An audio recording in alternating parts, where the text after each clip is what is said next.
I want to get into this idea of character development, right? The Gra, the Vilna Gaon, he mentions the prime purpose of our service. And it's not just the Jew, right? I said anything ethical and logical is incumbent upon all mankind, is to work on your character. And I'll give you his own quote. Let me find his quote. He says, a person lives only to break the bad midot that he has,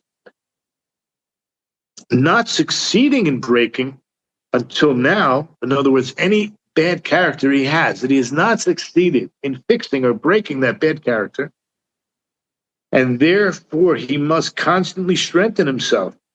For if not, why is he alive? So the Vilna Gaon was, he says, and just the Musar movement. Musar means, we translate ethical teaching, but the prophets, they were the word rebuke. See, I'm not sure. I think it's better to say reproof. The concept of tochacha in Hebrew, it's a mitzvah, to rebuke, really means to prove what is correct. If we, the Jewish people, would never have sinned with the golden calf, or more likely with the sin of the spies, we would have gone right into Israel. Moses would have built the temple. We would never have had any of the prophets. Moses would have been Mashiach. The temple he would have built could never have been destroyed, and there would be no reason for any rebuke. It says that if that all would have happened, you would have only had the book of Joshua, mainly, I guess, for historical purposes, and there wouldn't have been any rebuke. The prophet's job is not to foretell the future. That's not his job. His job is to guide the people back to the Torah. He cannot make up anything new, right? That's one of the proofs. We're not here to disprove Christianity. It disproves on its own. But the idea of the prophet cannot make up anything new. Anything that he says is based on what we were already taught. He's just saying it because the people needed to hear it at that point in time. And he may use new words because that's the obligation of a teacher. The teacher always has to speak in the language of the students. So if they're violating Shabbat, he'll speak about the way they're violating Shabbat in it may be a very poetic way. But that's the job, not to predict. The reason he predicts the future is for twofold. Number one, let me ask you the question. If a prophet prophesies something's going to happen and it doesn't happen, does that make him a false prophet? Most people say, of course, that makes him a false prophet. Did anybody here disagree with that? Okay, so the prophecy didn't happen does not make him a false prophet. When he predicts or tells you that the sky's going to fall, the world's going to, whatever, something bad is going to happen, he was only trying to motivate you to do tshuva. That was not a sure thing. That was like part of the warning. But what if he told you something positive is going to happen? It didn't happen. Then he's a false prophet. Because the whole reason for him to tell you about the good stuff was only for his certification, right? I'm going to tell you this is going to happen. This good thing's going to happen. This good thing's going to happen. It all happens exactly as he says. So now he gets a certificate put on his wall. He's a prophet. He's a certified prophet.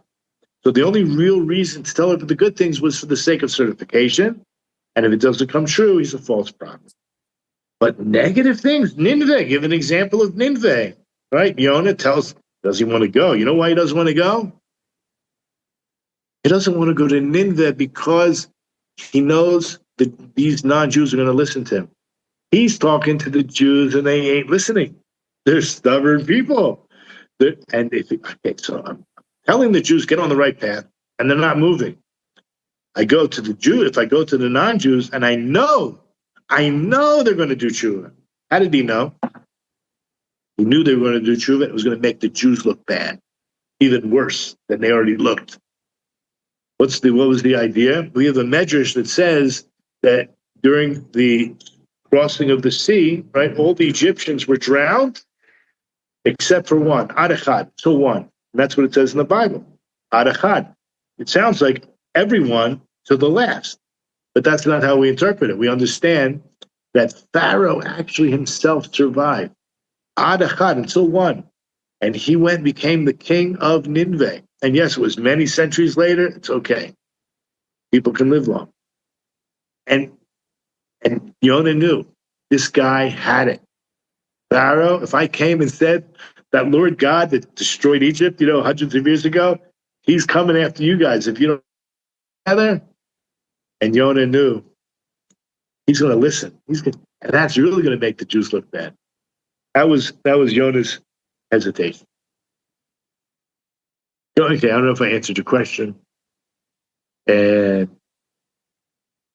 let's talk about this idea. The purpose of, according to the Vilna Gaon, now, according to the Rambam, he agrees to a certain extent. The purpose of life is to fix our character. In fact, the word midot are measured.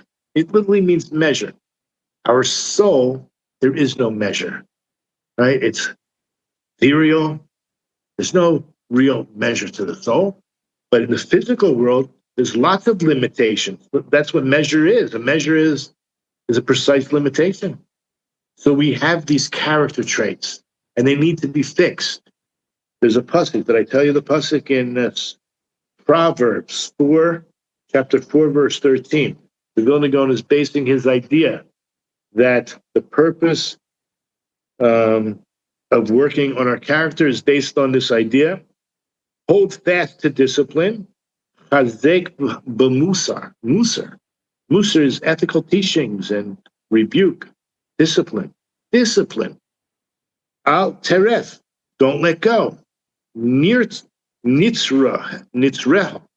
Guard it. He chayecha. Because it is your life. Your very life, your purpose of life is to fix your character. Listen to the discipline, right? Of your teachers, of your mentors, of your friends. For you married guys, to your wives, right? That's what it's about. Now we are in the process of counting the Omer. We're on our way out of Egypt, on our way to Har Sinai. At Har Sinai. So every time we went to 42 different stations in the desert. Each station, it says in Hebrew, v'yachanu. It means they encamped. But by Har Sinai, by the time we reached on Shavuos or Pentecost, right? On Shavuos, when the Torah was given, it says v'yachen Yisrael. Israel encamped, singular. And Rashi says, like one man and with one heart. Ish echad v'lev echad. The purpose of these days from Pesach into Shavuos. On Pesach, meaning the second day, when we do the Omer offering, that's barley. It's animal food. I mean, today we eat barley, but that was animal food.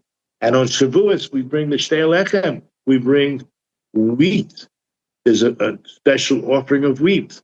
So the difference between barley and wheat is the difference between an animal and a human being. It's human food. So this is a special time, especially. The Jews can always find a reason to work on yourself. But this is it. This is the main reason. And this week's Parsha, it's a double Parsha, Bahar Kutai. You have the curses. You have the curses that come right before Shavuos, and you have, again, the curses that come right before Rosh Hashanah in the Bible as a way to remind you that you have to work on yourself, right? The whole idea of the curses, you wouldn't have had them if Moses would have come into the land and the temple would have been built. There was no need for working on yourself, so to speak, because it would have been game over. Now, the Torah itself is a very powerful thing, right? Where is it contained? Hopefully it's contained within us. Whatever part of the Torah you relate to, whether it's the 7 laws, the 7 principles, or if you're in the process of converting or think about it, much more.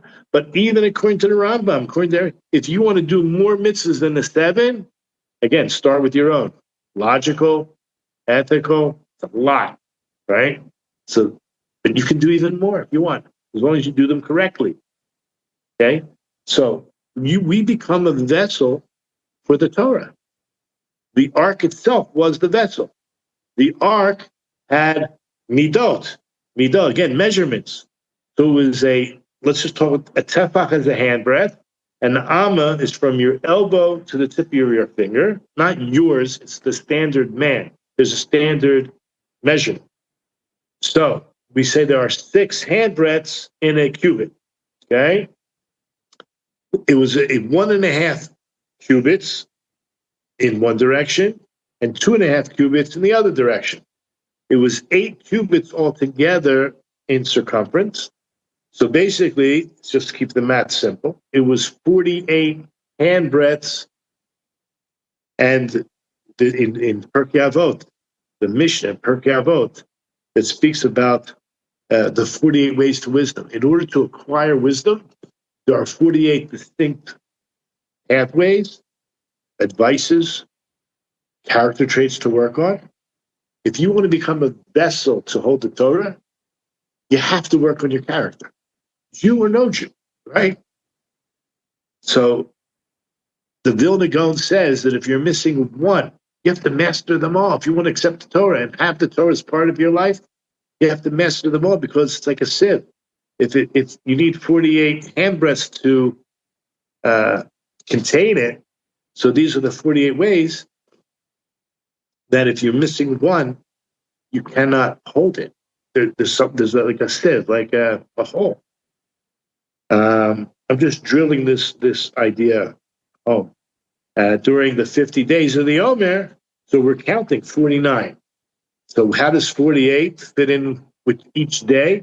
Because there are Kabbalistic ways to think about and different emotions and different aspects and mitos of God that we are supposed to emulate. That's more on a Kabbalistic level. But on a very practical level, the idea of acquiring wisdom on a very, let's say, basic level, I believe, if even a non-Jew would like to acquire the Torah, remember the Keter, the crown of Torah, is not a problem.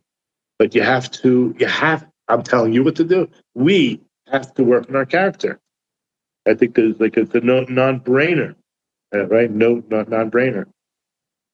So we have to work on developing good mitos. Bein Adam lechavera. Here's an example talking about the 10 Commandments. The 10 Commandments, if you look at the 2 tablets, so there are 5 on each side. Let me just preface it again. Jewish wisdom, remember, we're sharing Jewish wisdom. It's a beautiful thing, right? So you have 5 commandments on each side. There's 2 tablets. 1 matches up with 6. 2 matches up with 7. Right? You got it? And it's very logical. I am the Lord your God. And number 6 is do not murder. Man is created in the image of God. Jew or not Jew. Doesn't matter. Logical. 2, don't commit idolatry. Number 7 is do not commit adultery.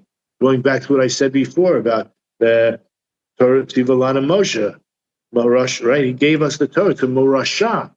It's an inheritance, but it can also mean a betrothal, Morasa. You just pronounce the shin as a sin. It's a inheritance on one hand, therefore it's stealing, or it's a betrothal. And God forbid someone should violate that betrothal by saying it's theirs, right? We're going back to this idea about the 10 Commandments. You go all the way through all of them, okay, just like that. But the font, if you look at them, the first 5 are a lot of words. And on the last 5, very few words. And yet, they occupied the same space, which means that the font was, much larger. Like when you're on your computer, you get to choose the font, not the font size. The font, not just the font. I'm sorry, I'm talking about the font size.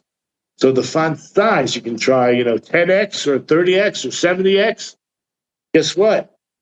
On the first side, which is between you and God, the font was much smaller. You couldn't even read it from far away.